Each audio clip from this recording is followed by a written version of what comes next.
Daryus. He's 12 years old, and he was diagnosed with type 1 diabetes when he turned 8. It was an emotional roller coaster, totally life-altering. So his now whenever he puts anything in his mouth, if it has more than 12 carbs, he has to get insulin for it.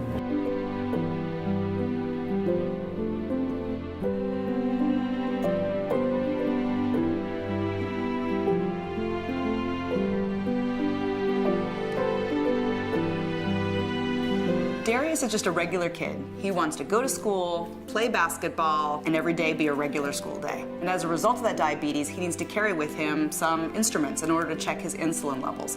And he sometimes needs help from the school. The entire school year, from the time he was diagnosed until 5th grade, you have 3 to 4 different people coming to treat him. Don't even know how to calculate to give him the insulin. Conversations that I had with the principal, with the teachers, they still never did anything about it. And it got to the point in 5th grade year, I would let him take his insulin with him to school. And that turned into a massive nightmare.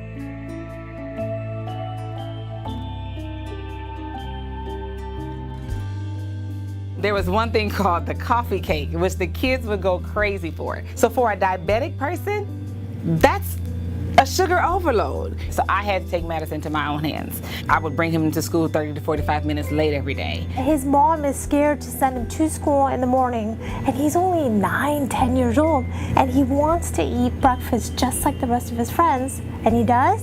That now puts his life in danger. It was just like they just did not care. My frustration was massive, especially with the nurses that were just uncooperative.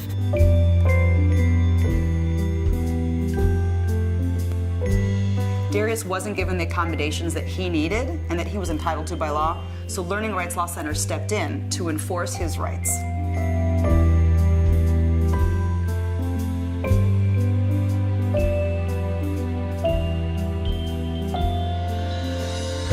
Learning Rights Law Center provides free legal services and parent training and advocacy. We work with low-income families, regardless of what neighborhood they're from, what language they speak, what disability they may have. We believe that they have a right to learn, and we help make sure that that actually happens.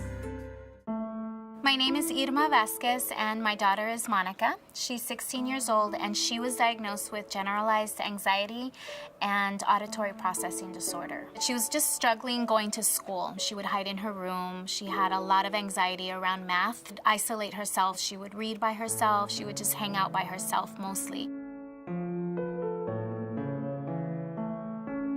At one point, we contacted our family therapist, and she gave us the suggestion to go to UCLA. And when she was at UCLA, she had a full-blown panic attack.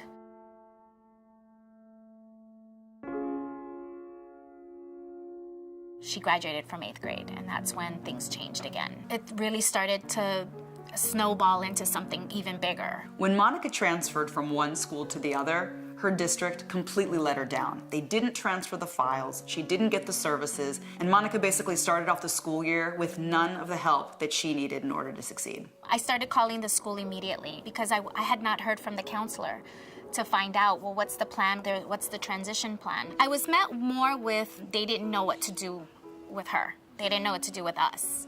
I felt that my daughter was abandoned.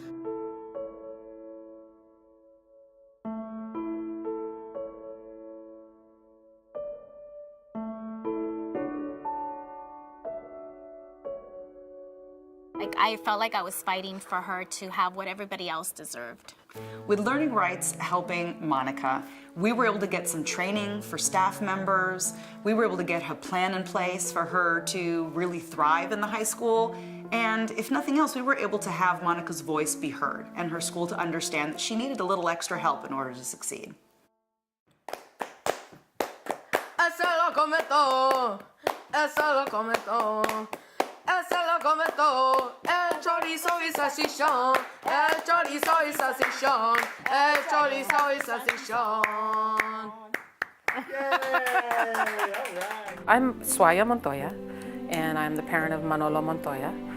This is my son, he's 12. Manolo's original diagnosis was actually autism, Asperger's disorder, and later, shortly after that, was diagnosed with ADHD. Manolo actually didn't speak at all. He didn't speak for years. But then we realized through early intervention how it was possible to change that, and it took an enormous amount of years for him to begin being verbal. And so he would get bullied just for that. He'd get bullied because he had freckles. He'd get bullied because someone didn't like the color of his shoes. He'd get bullied because his hair was black. He'd get bullied because, you know, he didn't talk. Like, it didn't matter.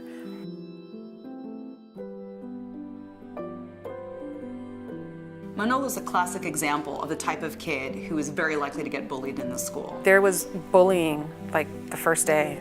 My former middle school sucked. And things went really south as soon as he got into the middle school level, where he was severely bullied, not just by the teacher, but by many students. It was chair throwing bullying. I'm not going down without a fight. She's like, oh, why can't you just be normal like the other kids? Go to the principal's office.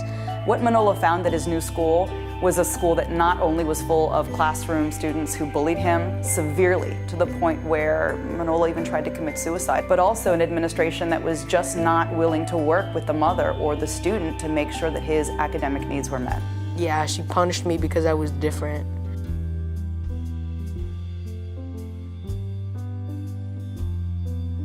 Learning Rights has a lot of different programs to try to comprehensively address education advocacy. And through our Tiger Parent Training Program, we foster an entire community of grassroots social change to improve the education system throughout Los Angeles. Because we believe in training parents to be the first line of defense on behalf of their kids. I just hope that, disability or not, everyone has to be respected because our blood is red and we still come from the same people.